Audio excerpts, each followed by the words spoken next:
ఒక మనిషి విలువని ఎలా అంచనా వేస్తాం? వాళ్ళు వేసుకున్న బట్టల్ని బట్టా లేకపోతే వాళ్ల వ్యక్తిత్వాన్ని బట్టా? చాలా సింపుల్ ప్రశ్నలా అనిపిస్తుంది కదా. కానీ ఒక్క చిరిగిన కోటు ఒక మనిషి భవిష్యత్తునే మార్చేస్తే ఆశ్చర్యంగా ఉంది కదూ. ఈరోజు ఆ కథేంతో చూద్దాం. అసలు ఒక బట్ట ఒక మనిషి ఫ్యూచర్ని డిసైడ్ చేయగలదా? వినదానికి కాస్త వింతగా ఉన్నా పైపైన చూస్తే లేదు అనే సమాధానమే వస్తోంది. కాని ఆలోచించండి, ఓ పెద్ద ఉద్యోగ ఇంటర్వ్యూకి వెళ్ళినప్పుడు మనల్ని అంచనా వేయడానికి ఫస్ట్ చూసేది మన డ్రెస్సింగే కదా. సరిగ్గా ఇలాంటి పరిస్థితిలోనే ఈ ప్రశ్న ఓ యువకుడికి పెద్ద ఛాలెంజ్గా మారింది. సో ఈ కథ ఎక్కడ మొదలైందంటే, దేశంలోనే one of the most prestigious job, Indian administrative service అంటే ఐఏఎస్ ఇంటర్వ్యూలో. ఇక ఇలాంటి చోట్ల ఒక క్యాండిడేట్ని జడ్జ్ చేసేది ముందు వాళ్ళ డ్రెస్సింగ్తోనే కదా. ఆ ఇంటర్వ్యూ హాల్ మొత్తం చాలా ఖరీదైన బ్రాండెడ్ సూట్లతో నిండిపోయింది. వచ్చిన ప్రతి ఒక్కరూ చాలా కాన్ఫిడెంట్గా బెస్ట్ డ్రెస్లో ఉన్నారు. అంటే అక్కడ వాతావరణం ఎలా ఉందంటే, ఖరీదైన బట్టలు వేసుకుంటేనే సక్సెస్ వస్తుందన్నట్టుగా ఉంది. కాని ఇంతమందిలో ఒకే ఒక్క యువకుడు మాత్రం చాలా డిఫరెంట్గా ఉన్నాడు. అతను వేసుకున్న కోటు చాలా పాతది, ముడతలు పడిపోయుంది. అంతేకాదు, అక్కడక్కడా చిరిగి కూడా ఉంది.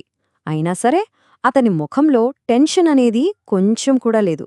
చాలా ప్రశాంతంగా కూర్చున్నాడు. ఇక అతన్ని చూసి మిగతా వాళ్లంతా నవ్వుకోవడం మొదలుపెట్టారు. ఒక మంచి కోటు కూడా వేసుకోలేని తను కలెక్టర్ ఎలా అవుతాడు అని ఎగతాళి చేశారు. కాని వాళ్లు అంటున్న మాటలేవి అతనికి వినిపించినట్టే చాలా కాముగా తన టర్న్ కోసం వెయిట్ చేస్తున్నాడు. ఫైనలీ అతను ఇంటర్వ్యూ రూంలోకి వెళ్ళాడు. ఇక్కడే అతని క్యారెక్టర్కి అసలైన టెస్ట్ మొదలైంది. ఇక బోర్డు మెంబర్స్లో ఒక ఆఫీసర్ అతని కోటు వైపు కాస్త చులకనగా చూస్తూ స్ట్రెయిట్గా ఒక ప్రశ్న అడిగారు. నువ్వు కలెక్టర్ అవ్వాలని వచ్చావు, కాని కనీసం వేసుకోడానికి ఒక మంచి కోటు కూడా లేదు. ఇది చూస్తుంటే నీకు డిసిప్లిన్ లేనట్టు అనిపిస్తోంది. దీనికి నువ్వేం సమాధానం చెప్తావు? అలాంటి ప్రశ్నకు కూడా అతను కంగారు పడలేదు. ఆ కోటు వెనుక ఉన్న ఎమోషనల్ స్టోరీని చెప్పడం మొదలుపెట్టాడు. అది తన తండ్రి ఇచ్చిన వారసత్వం కథ. అంత కఠినంగా అడిగినా సరే అతను చాలా వినయంగా నవ్వి తన సమాధానం చెప్పడం స్టార్ట్ చేశాడు. అతను చెప్పటం మొదలుపెట్టాడు, ఆ కోటు తన తండ్రిగారిదని. ఆయన ఒక మామూలు రిక్షా కార్మికుడు. తన జీవితాంతం ఆయన దగ్గరున్న ఒకే ఒక కోటు అదొక్కటే. అతను ఐఏఎస్ మెయిన్స్ పాసైనప్పుడు ఆయనెంతో ప్రేమగా ఆశీర్వదించి ఆ కోటును అతనికి గిఫ్టుగా ఇచ్చారట. ఇప్పుడు చూడండి, అతని సమాధానం ఆ అవమానాన్ని ఒక అద్భుతమైన విజయంగా ఎలా మార్చేసిందో. అతని మాటలు కేవలమొక ఆన్సర్ కాదు, అదొక లెసన్.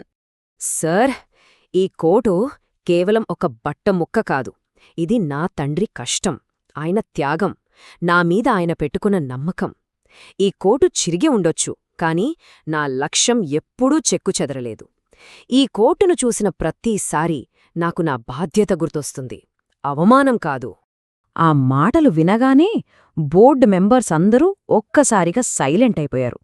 ఆ యువకుడి కాన్ఫిడెన్స్, తండ్రిమీద అతనికున్న గౌరవం వాళ్లని కదిలించాయి. అప్పుడు వాళ్లకర్థమైంది, వాళ్లు వెతుకుతున్నది ఖరీదైన బట్టల్ని కాదు, ఒక గొప్ప వ్యక్తిత్వాన్ని అని. ఫలితమేంటో తెలుసా? ఆ ఇంటర్వ్యూలో అతనే టాపర్గా సెలెక్ట్ అయ్యాడు. అతని సమాధానం అతని తెలివితేటల్ని మించి అతని క్యారెక్టర్ని, అతని విలువల్ని బోర్డు ముందు నిలబెట్టింది. ఈరోజు ఆ యువకుడు ఒక జిల్లాకు కలెక్టర్గా సేవ చేస్తున్నాడు. అతని కథ మనందరికీ ఏం చెప్తోందంటే, ఒక చిరిగిన కోటు మన గెలుపుకు అడ్డంకి కాదు, నిజానికి అదే అతని విజయానికి అతిపెద్ద ఇన్స్పిరేషన్ అయింది. సరే, మరి ఈ స్టోరీ నుంచి మనం నేర్చుకోవాల్సిన అస్సలైన పాఠాలేంటి ఒక్కసారి చూద్దాం.